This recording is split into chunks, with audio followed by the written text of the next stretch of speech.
கர்த்தருக்கு பிரியமானவர்களே, கர்த்தர் எப்படி வழிநடத்துகிறார் என்று நாம் தொடர்ந்து கற்றுக்கொண்டு வருகிறோம் இல்லையா? கர்த்தர் எப்படி வழிநடத்துகிறார் என்று ஒரு மனிதனை அறிந்தாலே போதும். அவனுடைய பாதி பிரச்சனை நீங்கிரும். ஏனென்றால் அவனுக்கு தேவன் நம்மை எப்படி நேசித்தார், தேவன் எதற்காக அந்த சிலுவையின் மரணம் நடந்தது, எதற்காக என்னை நேசித்தார், என்னை ஏன் ரட்சித்தார், எனக்காக எல்லாத்தையும் செய்து முடித்திருக்கிறார், இந்த உலகத்தில் எல்லா ஆசீர்வாதத்தையும் வைத்த தேவன் எனக்குள்ளே இருக்கிறார்.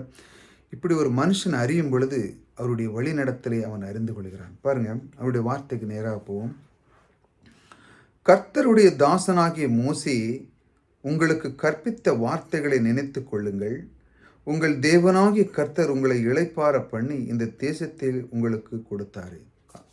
தேவன் கானான் தேசத்தை அவங்க சுதந்திரத்தை கொடுக்கறதுக்கு என்ன செய்ய இளைப்பாறுதல் கொடுக்குறார். அவ்வளோ நாள் கஷ்டத்தில் இருந்தாங்க எகிப்தில். தேவன் பாருங்கள் உங்களுக்கு ஒரு இளைப்பாறுதல் கொடுக்குறார் என்று சொல்லி மோசே சொல்கிறாங்க. தாசனுக்கு சொல்கிறார் கர்த்தர். இந்த மோசே வழி நடத்தினார்ல எகிப்திலிருந்து இஸ்ரேல் மக்களுக்கு. அவர் சொல்கிறார், உங்களுக்கு நான் இளைப்பாறுதலை தருவேன் என்று சொல்கிறார்.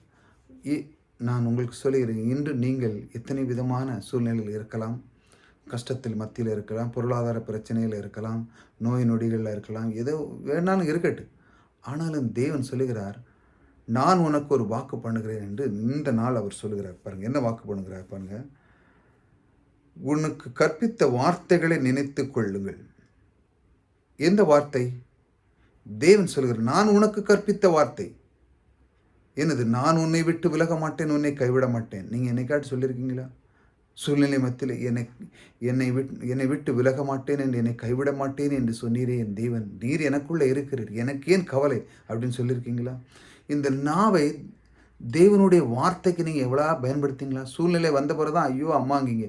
ஆனால் டெய்லி தேவனுடைய வார்த்தை, கர்த்தாவே உம்முடைய சமூகம் என் முன்பாக செல்கிறது சொல்லியிருக்கீங்களா? கர்த்தாவே, நீர் எனக்கு ஐஸ்வர்யத்தை சம்பாதிக்கிற பலனை கொடுக்கிறவர் நீரே, இந்த வீட்டினுடைய ஐஸ்வர்யத்தை ஆசீர்வதிக்கிற நீரே, என்னை நேசிக்கிறவர் நீரே, என் நோய்களெல்லாம் நீக்கினவர் நீரே, அதற்காக சிலுவின் மரணத்தை எனக்காக நீர் நான் அடிக்கப்பட வேண்டியது, ஆனால் நீரே அதற்காக எல்லாத்தையும் ஒப்பு கொடுத்து நீர் அதற்கு அடிப்பட்டு என்னுடைய பாவங்களெல்லாம் நீக்கினீரே, என் உள்ளே இருக்கிறீரே, உமக்கு கொடான கொடி என்று சொல்லியிருக்கீங்களா?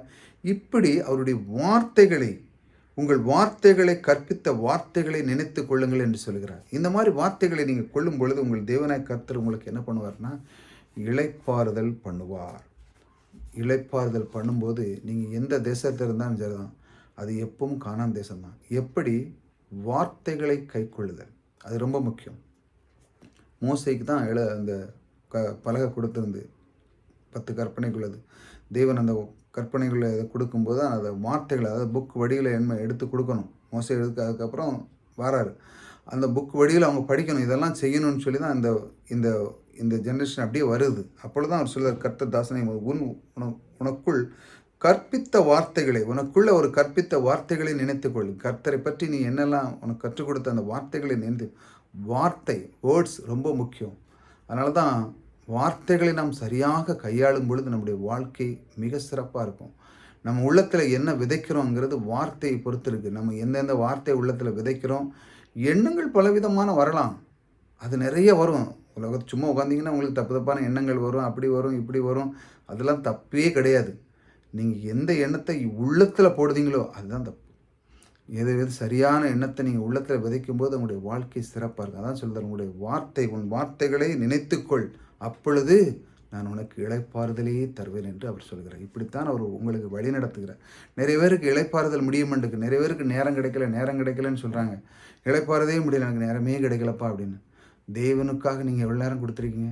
ஒரு 2 நிமிஷம் கூட கொடுக்கறதே கிடையாது. இப்படி ஒரு 4 நிமிஷம் வீடியோவே பார்க்க மாட்டாங்க சிலவங்க.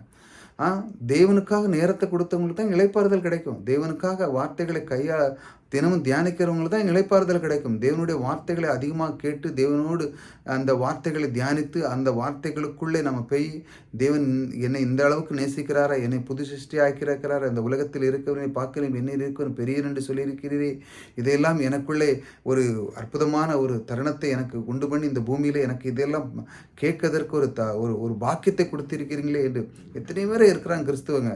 இதெல்லாம் ஒன்றுமே படிக்காமல் அந்த ஞாயிற்றுக்கிழமை சும்மா போயிட்டு அப்படியே வந்துட்டு அதோட முடிஞ்சு. அப்படி இருந்தவங்க நிறைய இருக்காங்க. தேவனுடைய வார்த்தையை அறிந்து கொள்ளவே இல்லை.